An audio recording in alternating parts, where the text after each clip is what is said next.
Hi viewers, how are you? I am hopeful that all of you are fine and okay. Dear students,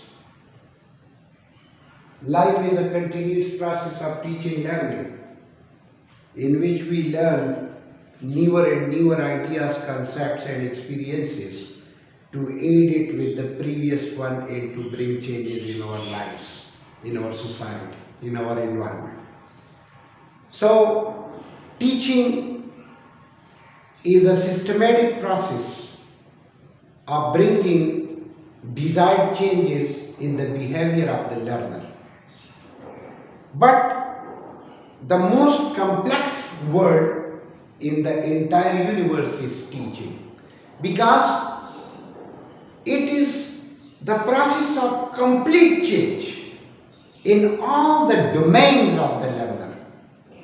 The domain may be cognitive domain, learning. That may be affective domain, related with the feelings and emotions. And psychomotor domain of the learners, that is related with performance and display of actions. There have been formulated a bulk of methods which are used by the teachers during the process of teaching. And this concept is taught as a subject in the second semester of professional degree of B.Ed 1.5 in Pakistan. So today we are going just to get acquaintance, familiarity with the subject that is named as general methods of teaching. General methods of teaching is the subject which is concerned that what is teaching and what are the tools or methods used for teaching to achieve the desired goals.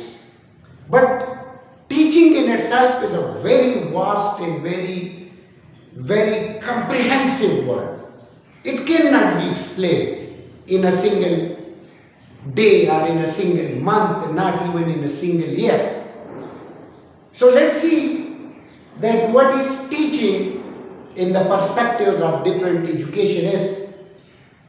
Teaching is defined by H.C. Morrison, and he says that teaching is an intimate contact between the more mature personality. The more mature personality is used for the teacher, and the less mature personality it is used for the students. So, teaching is a process of communication, exchange of ideas, exchange of experiences between the experienced one, who is known as teacher, and the inexperienced one, who is known as student. According to Jackson, a face-to-face communication or interaction encounters between two or more persons. Two or more persons means that individual to individual. One student, one teacher. One student, 1,000. One teacher, thousands of students. One of whom teacher intends to effect certain changes in the participants, that is known as students. So here Jackson declares that teaching is the process of bringing change in the thinking, in the performance, in the feelings and in the emotion of the learners. And no doubt, teaching is. But before going to start teaching, we have to differentiate with the four core concepts related with teaching. Out of that four concepts, the first one is known as teaching approach. Teaching approach is defined as a set of principles, beliefs or ideas about the nature of learning which is translated into the classroom. It is very vast, approach is very vast, because it is based on all the principles. It deals with the how, when, why, where, to whom, at what time. That what should be the principles of teaching. Means teaching should be authoritative, teaching should be democratic, or teaching should be based on the principles of laissez-faire. Belief. Belief means unchangeable principles. And the beliefs related with teaching is that these are the principles, these are the rules, these are the practices which initiate changes in the learners or ideas. These may be the concepts about the nature of learning. That what is learning? If there is no change in the ideas, in the beliefs, in the principles of the learners, as well as of the teacher, teaching is useless. Which is translated into the classroom. Means here too many vistas have been opened.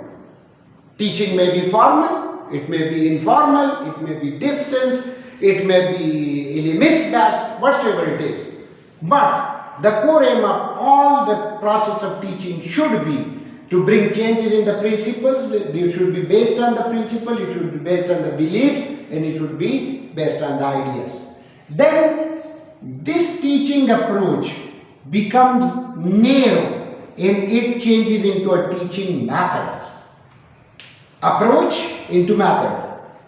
The systematic. Here you can see the word systematic is not used because ideas, not systematic, beliefs, not systematic, principles, sometimes not systematic. It's a systematic way of conducting a learning activity. Means now the principles, the beliefs and the ideas have been brought into a framework.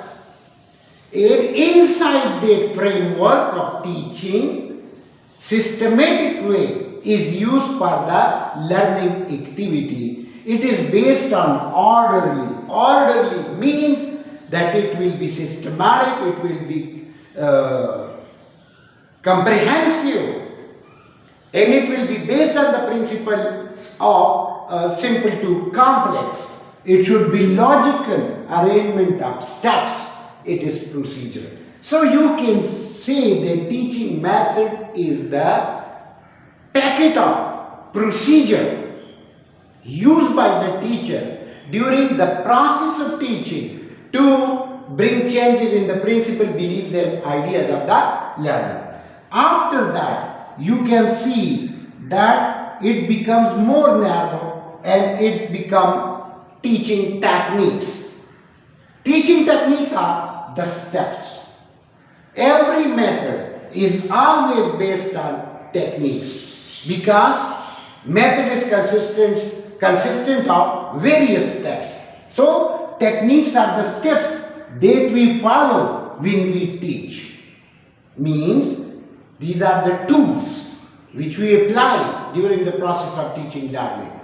It is related to teacher's style. Techniques vary from person to person, but methods are almost the same. To achieve the desired objectives, techniques and method, both are objectives based. And at the end, you can see that is called teaching strategy. Teaching strategy is the precise, the coherent, the brief method of approaching a problem or a task. Strategy means planning. How I will teach poetry in the class, how I will teach mathematics to the students. So when you have a pre-planning in your mind before entering into the class, it means you have a teaching strategy. Modes of operation, how the process will be carried out. What will be the mode? It should be activity based, it should be interview based, it should be test based.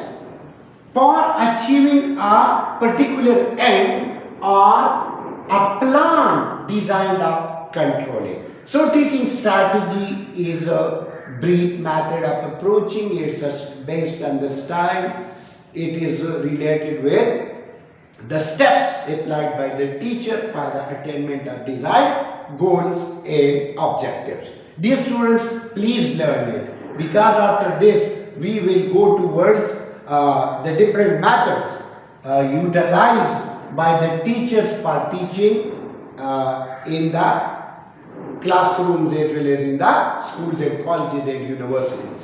So please subscribe my channel. It's your channel. You will get informative videos through it. Till that time, wish you best of luck.